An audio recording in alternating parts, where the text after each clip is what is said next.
Thank you guys for tuning in. Um, I've been going through a lot. There has been a lot of changes that's been going on in my life. Um, as you guys know, because you've been keeping up. Um, and I've had a lot of interesting things just come up and show up in my life. Um, but I wanted to make this video because I actually had a relative and I had a friend, two people. You know, it's never a one or a two. I'm waiting on a third one because usually it comes in threes, but I'm whatever. Okay. Um, so I'm going to talk about the relative, okay? Because both of them had similar situations, and basically their situation was they're with they're living with someone else in a really tired situation, and what they wanted to do was, excuse me, y'all, these doggone Pan-B lashes is really getting to me. But I had to do another photo shoot. So, but anyhow, they're living with somebody who they shouldn't be living with, and they just needed contacted me because they needed some help. Now, this person usually contacts me when they're feeling really down and depressed and in the dumps, and they need some help. They need some kind of financial issues. They're not just gonna call to check up. If they do, they're gonna act like they're checking up, and then they're gonna ask for what they want. Point blank, simple. I've gotten to that conclusion that that's what they want, and I let it be what it is. I answer when I can, and then when I cannot, I do not.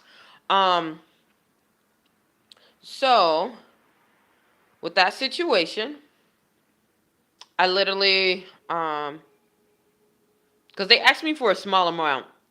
And that should give you a huge clue. If it's super, super small and it's not for something else. I think I had a conversation about this individual. But, what I did was I gave them some alternatives. Asked a little bit more questions about what was going on. And, when people want things, they don't really want you and they want something from you and they want to be manipulative. They're going to get really hostile when you ask questions to find out and get clarification on things. So, first thing I asked, because they told me what they needed it for, and I asked them like, "What's going on? Are you okay? Where are you at? Where are you situated at?" And they told me the space, and I'm sitting here and I'm like, "Well, maybe you should get out of that space if you can't, afford that space, because you're saying you can't afford this space, and you need help, and this person is not helping." They're like, "Oh, well, they're helping," and they're really being manipulative. The person that's supposedly helping them. Um, you know, I know firsthand about people who will manipulate you if they think that you are in a rut. They're more able to act like they're helping you, and in the long run, they're manipulating you. So this is the situation that he's in, but he thinks it sounded good at first, and he found out that it wasn't what it was, and he still's not understanding because he's being love bombed. He's being definitely love bombed. He's getting that attention that his mother didn't give him, all that kind of stuff. So, uh, long story short, I did not give him the money. I just gave him alternatives and things like that, and it sounded like he listened and it was okay. And he was fine. Then the next couple of hours, he sends me another text about having more money for the same, not for the same thing, for a whole different thing now. So, um, having experience in that, usually tends to leak out to some type of addiction of a certain kind. Um, so being trained on that, you can pick up some of those signals very quick. I had to detach myself because I always want to go and help. Who doesn't want to help their loved ones who's in their right mind, unless they've been just totally manipulated. And I've had instances where a lot of my family have been manipulative. We have all had times that happened. But usually even after that we have just a a calling, or you just really want to help, and I had to pull back because I noticed that the thing was, he didn't want any help. He just wanted to have what he wanted. And if I was to give him that small amount of money, tomorrow will be something else. And the next day will be something else. And the next day will be something else. It's always gonna be something, and that's the same thing I have with this friend. I just told them, well, this person that I know, I'll say that. They wanted to for me to go out with them and take them somewhere and buy things, and I'm saying, well, I can't do that right now. I have other obligations. Well, I'll go. If you can't pay for it, I can find someone else so they can pay for it, so then we can go. I don't want to go. I want to do something else. You need to find someone else to do what you want to do. Um, and the conversation was kind of going that way, and I had to stop, because I've already made my statement. I don't have to redo it again. Um,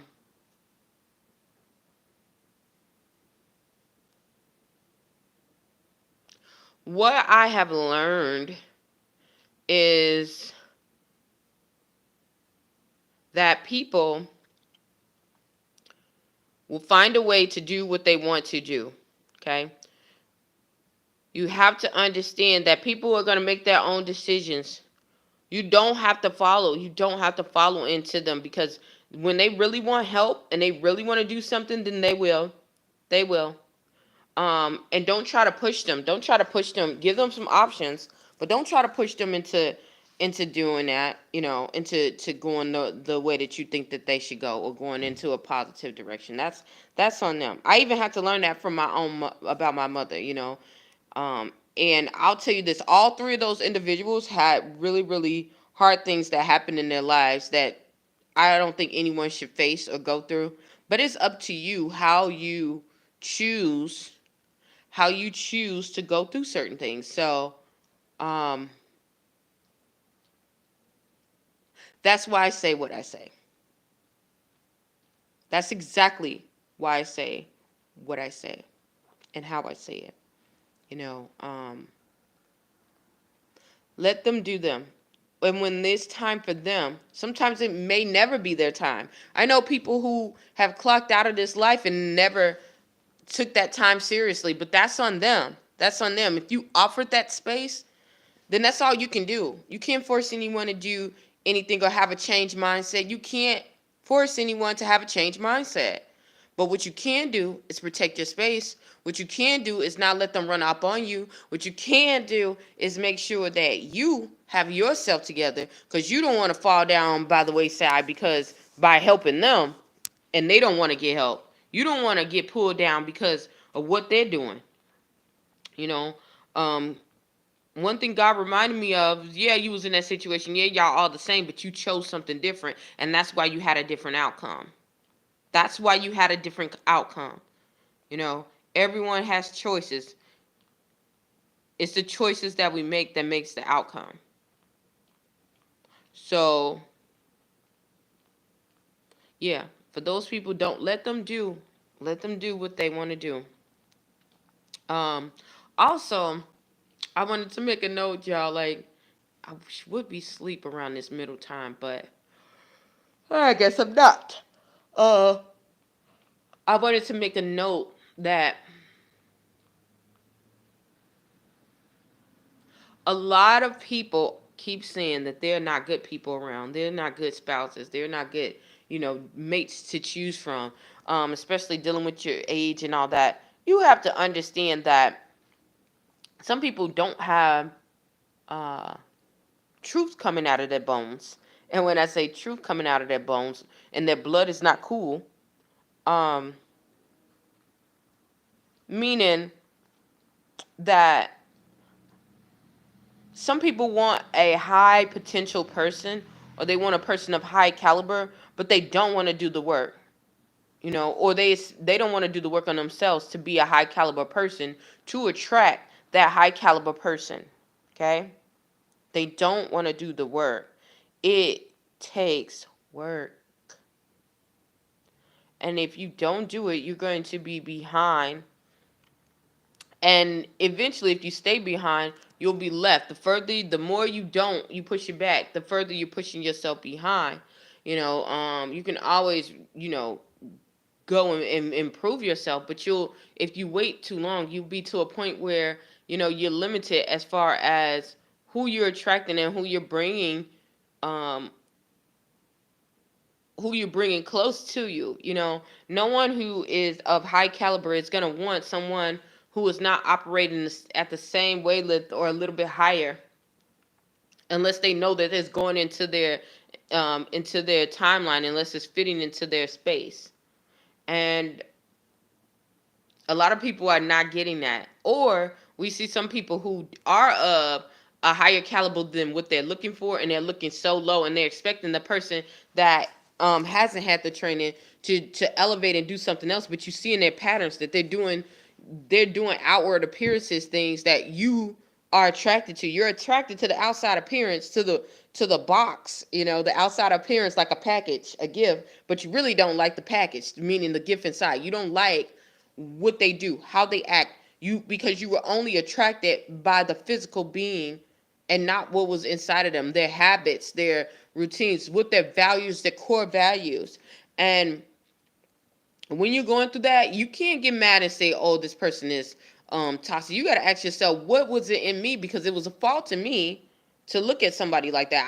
That was one of the main things that I looked at myself, going through a toxic relationship with someone who was legally determined a narcissist. Okay, even though I don't like that word, but he was legally defined as that. And I really had to take accountability of that. What was that I was lacking? Was it self-esteem? Yes. Was it self-trust? Yes. Was it and that's not even a positive aspect or a negative aspect. It's just things you need to work on in order to be better and to gain. Because if you don't have that kind of confidence, people will see that permeating off of you, and they will use that. People will use that to manipulate you, believe it or not. So learn your weaknesses. Find out what it is that you need to do. Is it something that you're not attracting to? You might be someone of a high caliber, but you're not taking the time on your appearance. Some of those things, and it's not just women, because they put a lot on women, men too. You know, if you're putting a lot in your outer appearance and nothing into your brain, you're just coming with nice little quotes, and don't have any core values. Never thought about, what do you want to do before you leave this earth? What imprints or footprints you want to leave on this earth? What do you want to contribute to? What do you see yourself in 10 years? What do you see yourself contributing to society, or implementing, or making? What what are those goals? I don't want to have some outward things, because or things that you're thinking about when you're young. I'm gonna do this, I'm gonna do that, because everyone gets older. Everyone gets older unless you're dead. And then you're dead, and then that's it. You know. But what do you want to do? And when you don't when you're around people who are not of your caliber or not fitting into that, that's when the degrading comes, because someone of a higher caliber understands when you're going that way, and you've been in surrounded around people who are all like-minded. You understand the power of positivity. You understand the power that it is to uplift other people. You understand the power it is how to clean your circle and everything else. You understand the power of being in alignment and being in position, and being and not being out of alignment, and being out of attunement, meaning having people who are not on the same wavelength. Say for instance, you're a person that does not drink, and you're against drinking. You're not going to be with someone who is an alcoholic all the time. Not to say that you won't have people that you are okay with, you can speak to, but I can honestly say, I used to say you can be friends with people who are like that, but I understand now you cannot, because they're not friends with themselves. Anyone who's deteriorating their body, you cannot be friends with them, because you'll start seeing some of the traits, okay? Because self-sabotage, you'll see all those things come up, but you'll understand those processes. So that's what I wanted to share. Some people are um, are around a lot of people who are like just like that, you know, and you gotta you gotta make decisions, and you gotta make tough decisions too. It might hurt some people's feelings. That's okay. That's okay. Um, but you have to do what's best for you. I'd rather hurt somebody's feelings and say, hey, we can't go, you know, or to distance myself than to have someone around. And it used to be the other way around because I used to be like really people pleasing, but I understand the power of it and what my life and what my destiny is linked to, and the value of it, that I can't be, you know, amongst them. They say come up from amongst them, you know, come from among them. So, yeah, what not to be connected to. So don't blame, you know, you can't just put the blame on, oh yeah, the toxic person, this and that. You know, yes, it's really hard, it's, you know, it's that, but ask what was your contribution in it. And if you want to be with someone that is of high caliber, what is it that you look in that person, and do you see that as a reflection of yourself? And if you don't, how can you see that in yourself? Okay? Because you're not going to bring that type of energy into your space until it is salt in you, until it's already in you. Unless they have a weakness, you know. And that's a whole nother thing. If they have a weakness about like the gift, they like the gift, but they like the packaging, but they never took the time to open up the package to see if the gift was uh, worth it, you know. They just like the wrapping, not the gift. So, um, yeah, I'm gonna get off of here. If anyone is invading a space like that and they just don't want to take no for an answer and they're just tripping, feel free to block them. Feel free to block them. They're gonna call you all types of names. That's okay. Feel free to be done with them. Um, yeah, it's for your safety. So, and for your health. I'm gonna get off of here. Hopefully, something I said or done will help you on your journey. Please stay tuned to Journey to Jerusalem, and thank you so very much. Bye.